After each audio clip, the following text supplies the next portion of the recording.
So hi guys, today I'm going to um tackle the chapter 10 application layer. So applications such as web browser, online gaming, chatting with emailing friends enable us to send and receive data with relative ease. So typically we can access and use this application without knowing how they work. So, however, uh, for s- for not for network professionals, it is important to know how an application is able to format, transmit, and interpret messages that are sent and received across the network. So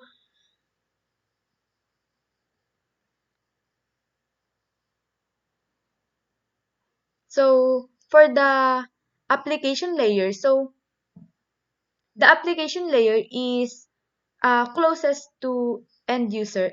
It is layer that provides the interface between the application used to communicate and underlying network over which messages are transmitted.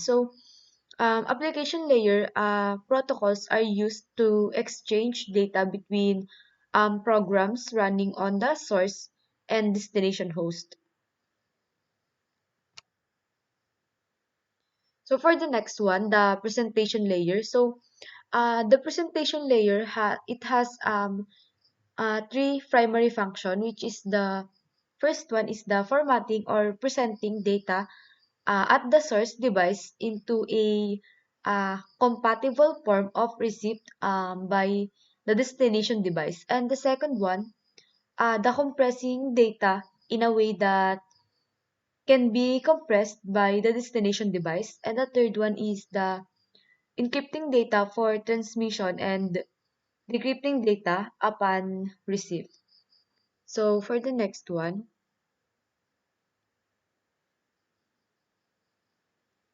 so for the session layer, so as the name implies, function at the session layer creates and maintain dialogues between source and the destination application.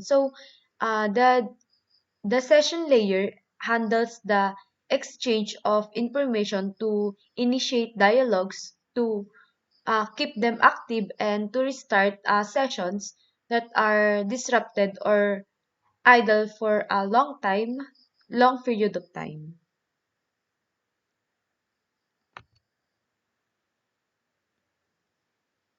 So the next one, the TCP IP application layer protocols. So the TCP IP protocol application protocols specify the format and control information necessary for many common internet communication functions. Um, like application layer protocols are used by both the source and destination devices during communication sessions. So, for the communication to be successful, the application layer protocols implemented on the source and the destination host must be compatible.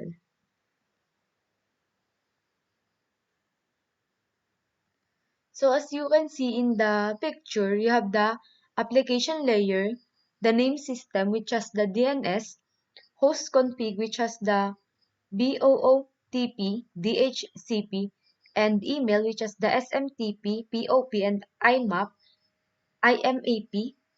and file transfer which has the FTP and the TFTP, and the web HTTP and HTTPS.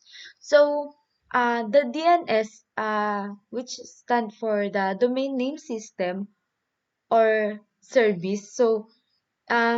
Translate domain name service such as it translate the domain name service such as cisco.com into IP addresses.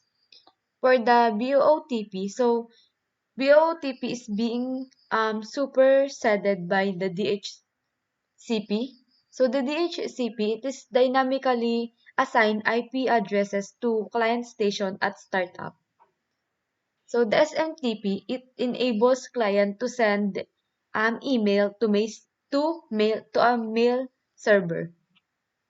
So the POP, or the post office protocol, so it enables client to retrieve email from mail server. So the IMAF, which is the Internet Message Access Protocol, so it's enable client to access email stored on a mail server. Then the FTP, which is the File Transfer Protocol, so it is a reliable, connection-oriented, and acknowledge the delivery protocol. The TFTP, so it is simple connectionless file transfer protocol. The TFTP is the Trivial File Transfer Protocol. The HTTP, which is the Hypertext Transfer Protocol, it set the rules for exchanging text, graphics, image, sounds, video, and other multimedia files on the World Wide Web. The HTTPS, which is the Hypertext Transfer Protocol Secure, the browser uses encryption to secure HTTP communication. The client server, so the client server model, so in the client server model, the device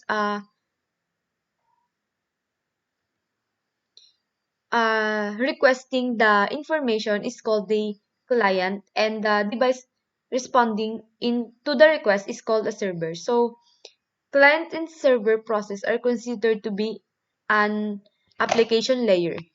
So um, resources are stored in the server, and client is a hardware software combination that people use directly. So for the peer-to-peer network, so in the peer-to-peer uh, or P2P networking model, the data is accessed from peer device without the use of dedicated server. So the P2P network model involves the two-part P2P networks and the P2P application. So both part have similar features, but in practice work quite differently. So we have the peer-to-peer applications. So a peer-to-peer application allows a device to act as both a client and server within the same communication. So every client is a server and every server is a client. So P2P application requires that each end devices provide a user interface and run background service. So uh, there are common P2P networks include eDonkey, G2, BitTorrent, and Bitcoin. So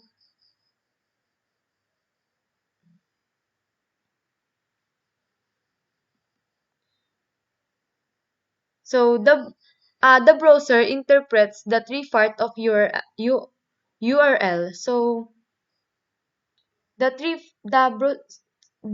parts of the URL are the HTTP, or the protocol or scheme, www.cisco.com, or the server name, and the index HTML, or the specific file requested.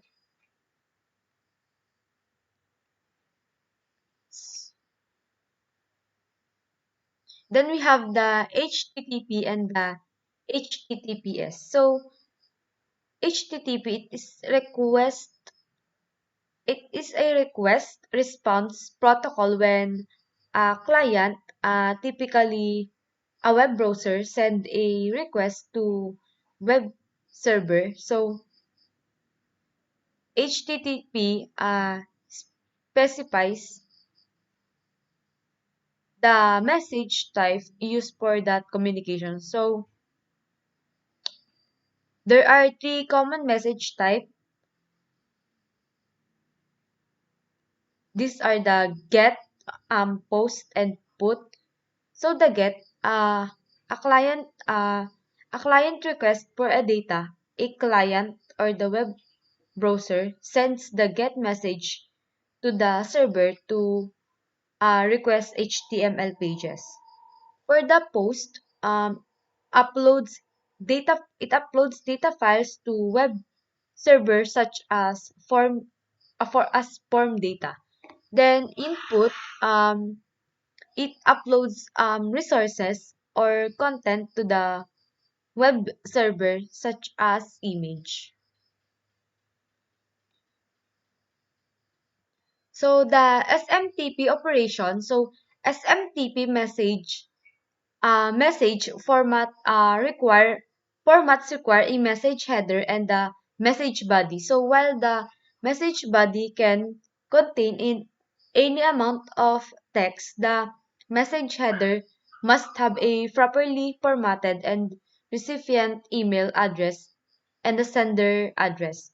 So when a client send email, the client SMTP process connects with the server SMTP process, well known port 25. So after the connection is made, the client attempts to send the email to the server across the network. So when the server receive the message, it's it is either places the message in the local account if the recipient is local, or forward the message to another mail server for delivery. So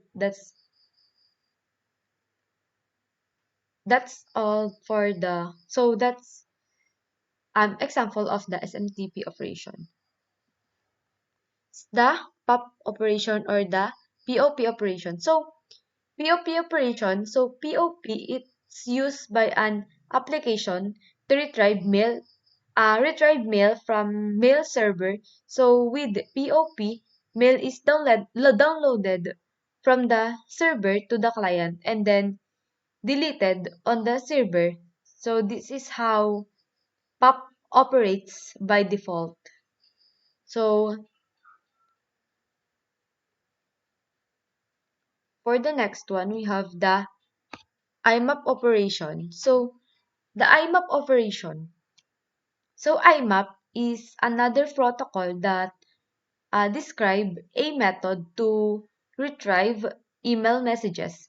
So unlike POP, when the user connects to IMAP capable server, so it copies of the message are downloaded to the client application. So the original message are kept on server until manually deleted. So users view copies of the message in their email client software.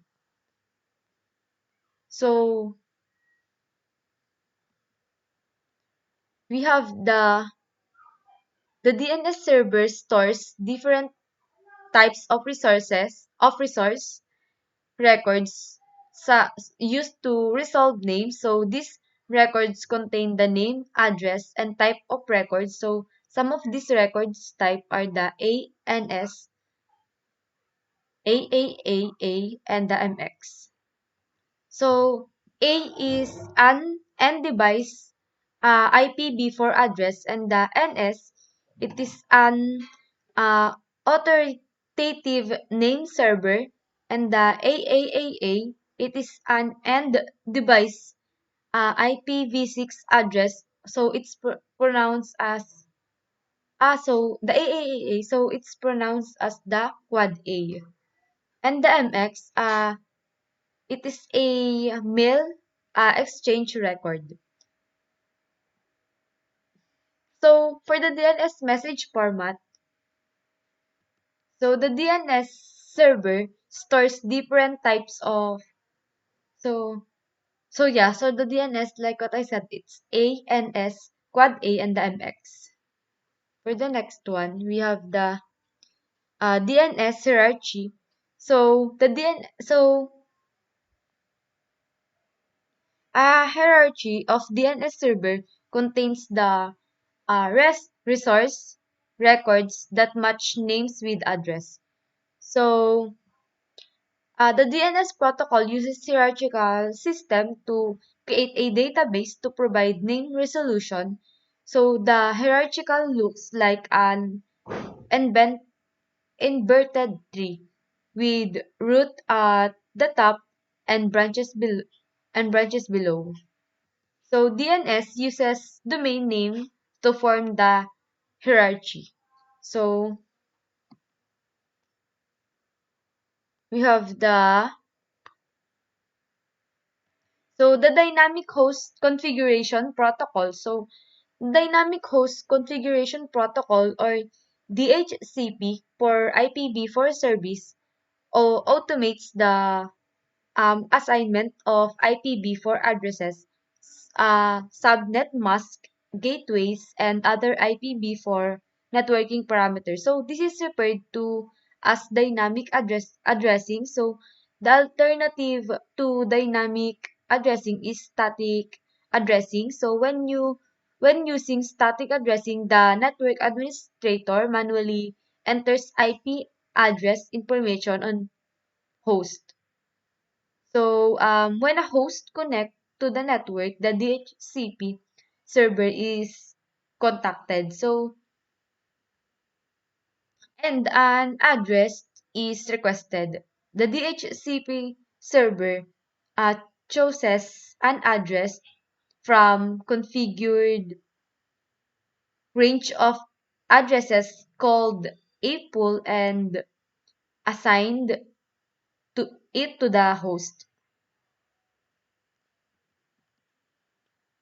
So we have now the file transfer protocol, the FTP, so it is another commonly used application layer protocol. So FTP was developed to allow for data transfer between a client and the server. So an FTP client is an applications that runs on a computer that used to push and pull data from FTP servers. So based on commands sent across control connection, data can be downloaded from server or uploaded from client. So the next one, so I have the server message block, or the SMB.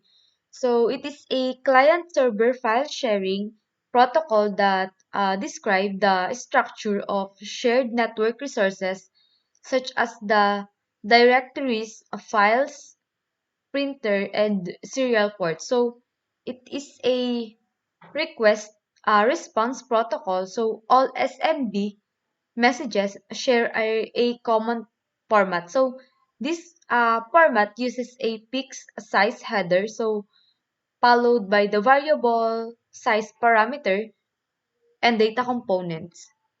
So the SMB uh, message can start, authenticate, and terminate sessions, um, control live and printer access, allow an application to send or receive message to or from another device. Then SMB file sharing and print service have become the mainstay of Microsoft network. So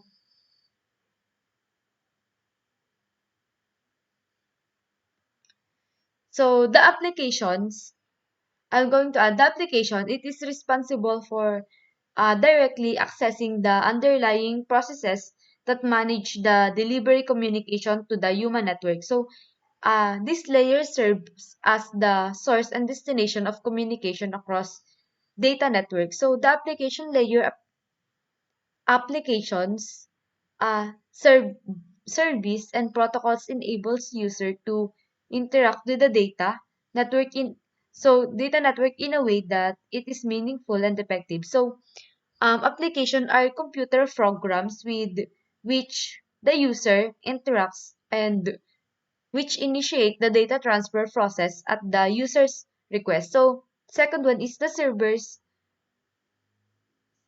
are background program that provide the connection between the application layer and the lower layer of the networking model. So the protocols provide a structured of agreed upon rules and processes that ensures services running on one particular device so it can send and receive data from range of different devices. So that's all for the chapter 10, which is the application layer. So I hope you guys learn from what I um from this chapter, and thank you guys for watching.